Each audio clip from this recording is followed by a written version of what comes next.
Hey guys, welcome back to the channel. I have something in front of me here, very exciting to show you. This is the Vevor 12 volt 53 quart fridge. Perhaps one of the best budget options for having a fridge inside of your overlanding vehicle. I've got it installed here on my slide, on top of my drawer system in my 80 series Land Cruiser. So let's jump in and see what makes this fridge a game changer. Before we dive in, I'd like to thank the sponsors of the channel and today's video. Vevor, the company, sent me this fridge free to review and keep afterwards. That does not alter or impact my thoughts. It's a good product. I'll say it's a good product. If it's bad, I'll say it's bad. If you guys are looking for this fridge, there's a link in the description below. Also, you can find a discount code to pick it up for a little bit less. Also, big thanks to DK Mags. They've been a sponsor of the channel for quite a while now. They're a gun store located here in Minnesota. For those of you Minnesota locals, you're gonna wanna stick around for this one and catch a in-store special that you can take advantage of. But DK Mags, they're a gun store. They sell guns,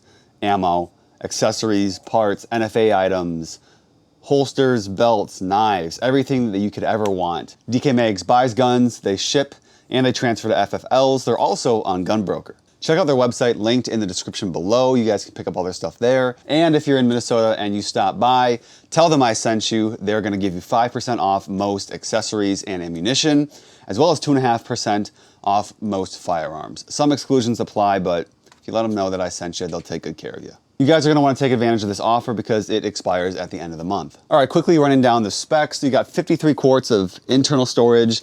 That equates to 50 liters, depending on what metric you guys wanna use. In the box, it includes both AC and DC power, so you have some flexibility there on how you actually want to power and cool off the fridge. You can do either or both, which we'll kind of be talking about a little bit later on in this video. They offer this fridge, if 53 quarts isn't your jam and you want something smaller, they offer it in, I believe, 42 and 36. So if you need smaller options, they got a couple others for you to check out. However, for my vehicle, 53 or 50 liters is the perfect amount for me. Also, I know I've got some stickers on here, but it'll come slick silver only with this Vevor sticker on. Kind of obvious, but in case you guys are wondering about that. There's a digital control panel on top of the unit. It allows you to adjust the temperature from -4 degrees Fahrenheit all the way to 50 degrees Fahrenheit. So you can choose to freeze things or just keep things chilled. You have flexibility there. It's not dual zone, so it's a single zone unit. So everything is gonna be one temperature. However, that's pretty much to be expected from a more budget-friendly option. The panel is pretty user-friendly, really easy to navigate. You just kind of go boop, boop, boop, up and down for the temperatures.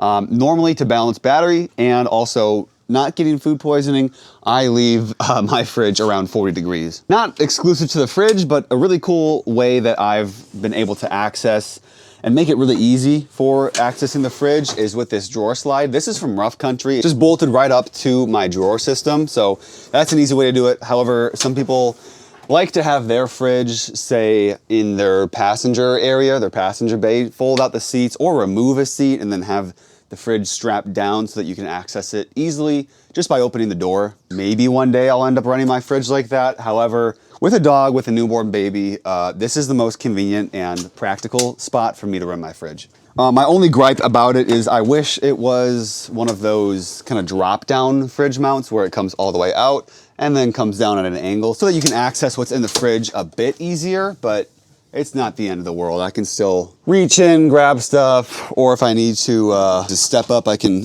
sit on my tailgate. Next, talking about performance, the Vevor temperature is very efficient, so it keeps and maintains temperature while doing so at a lower output. And the unit itself is insulated quite well. It runs quietly too, so you're not gonna be really bugged by the sound it's making. I do not recommend this, but if you were to hook this up to your vehicle's battery, it does have battery protection. It's not a feature that I need or I'm taking advantage of because I power it with a portable power station. And I can show you guys where that is in my rig. Inside the fridge, it has a lot of room. When you're looking at something like a 50-liter fridge, like a roto-molded Arctic or what's the other brand? Yeti cooler. You're not gonna have actually that much usable space to store food because at best, a third of that space is gonna be dedicated to ice and or ice packs. Additionally, that really adds up quickly with weight. So even though those kinds of coolers, the roto-molded style, are touted and marketed as being very lightweight, you're losing that because you have to pile it up with ice. Additionally, outside of the overlanding and camping world,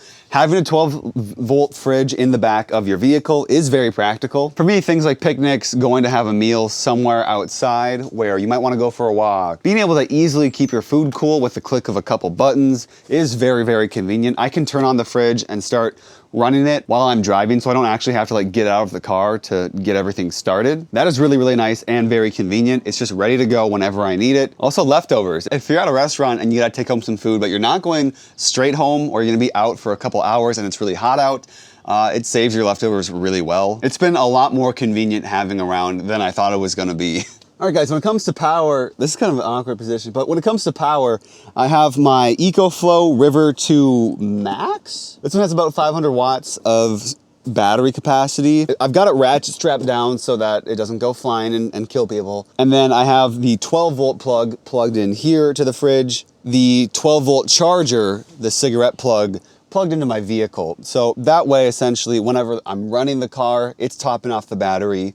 In conjunction with using the fridge, I'm pretty much evening out on power use. So the battery is charging at a very similar rate to what it's discharging at. And once it hits its cruising temperature, once it actually comes down, so to cool the fridge from, say, 80 degrees all the way down to 40, that's going to require a lot of power, especially in comparison to just running it once you've already hit that temperature. So one helpful tip is to pre-cool the fridge either while you're driving or at home, plugged into AC power, into a wall outlet. That way you do the bulk of the heavy lifting power-wise while you're being able to be topped off or just straight up from your home's electric. Because once the fridge is at 40 degrees, give or take, it doesn't have to run. The compressor isn't gonna be constantly running. It only will kick on when it detects that, oh, okay, things are starting to warm up a little bit, so we gotta kick on the compressor and maintain this temperature. In the world of budget fridges, there are many options on the market.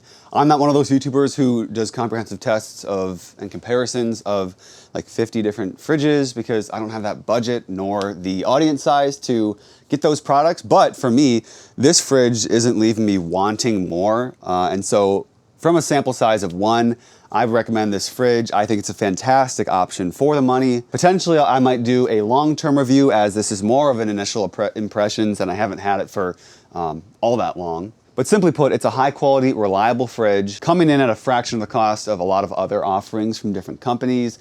Vevor jam-packed it with features, made it practical, and it just has some nice touches like with the LED light that turns on when you open the lid, the USB output so you can charge, your phone or any other accessories from the fridge. You just plug it in, use your fridge as the power bank extension. To me, it just doesn't compromise on quality and you're saving a lot of money. So yeah, for you guys, if you're looking to upgrade your overlanding setup or just add a new practical tool to what you got going with your daily driver, I would highly recommend the Vevor 12-volt fridge. Thank you guys so much for watching. Stay safe out there, have fun camping and testing out your gear. If you pick up this fridge, let me know what you guys think of it in the comment section below, but otherwise subscribe, like, share, and we'll see you in the next one.